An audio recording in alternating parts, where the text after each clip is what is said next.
জুলাই আন্দোলনে আহত ছাত্র জনতা ৩ দফা বাস্তবায়নের দাবিতে শাহবাগ সড়কে অবস্থান করছেন। এই মুহূর্তে সেখানে আছেন আমাদের স্টাফ করেসপন্ডেন্ট আবির আহমেদ। আমরা সরাসরি যাচ্ছি তার কাছে। আবির, আন্দোলনকারীরা কি দাবি নিয়ে শাহবাগে অবস্থান করছেন এবং সেখানকার এই মুহূর্তের পরিস্থিতি কি জানাবেন?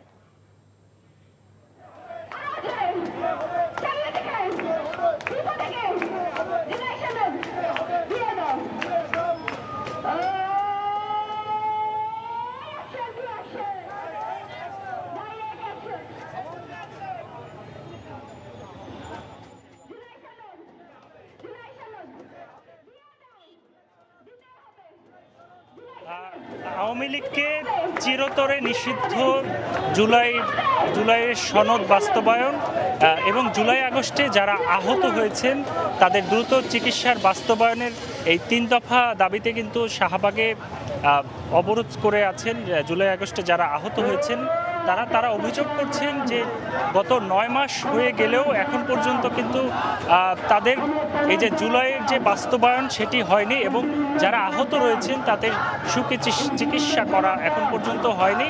তো এই মুহূর্তে দেখাচ্ছে যে শাহবাগের এই জায়গাতে তারা অবরোধ করে রয়েছেন। এতে এখানে যান চলাচল বন্ধ রয়েছে, তবে বৌদ্ধ পূর্ণিমার ছুটির দিন হওয়ায় যানবাহনের চাপ তুলনামূলক কিন্তু কম রয়েছে।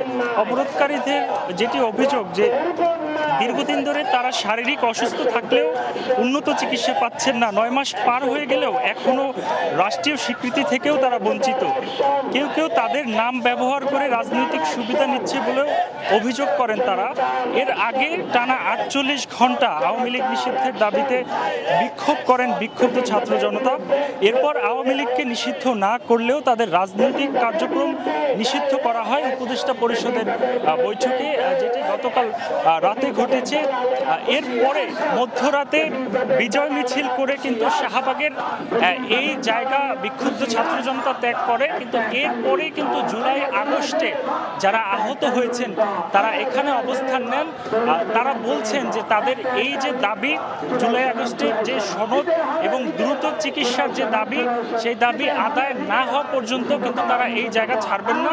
কিছুক্ষণ আগে এখানে পুলিশ এসেছিল এই জায়গাতে তদারকি করতে এবং পুলিশের ঊর্ধ্বতন কর্মকর্তা এখানে কিছুক্ষণ পরে আসার কথা রয়েছে। এখন পর্যন্ত তারা বলছেন যে দাবি আদায় না হওয়া পর্যন্ত এখানে তারা অবস্থান করবেন। তো শাহবাগ থেকে এটি ছিল আমার কাছে সর্বশেষ। দর্শক, শাহবাগে জুলাই আন্দোলনে আহতদের দাবির খবর জানছিলেন। বান্ডেল থাকলে প্রতি সেনমানিতে টাকা বাঁচবে। বিকাশ সেনমানি বান্ডেল কিনে জিতুন প্রতি লেনদেনে।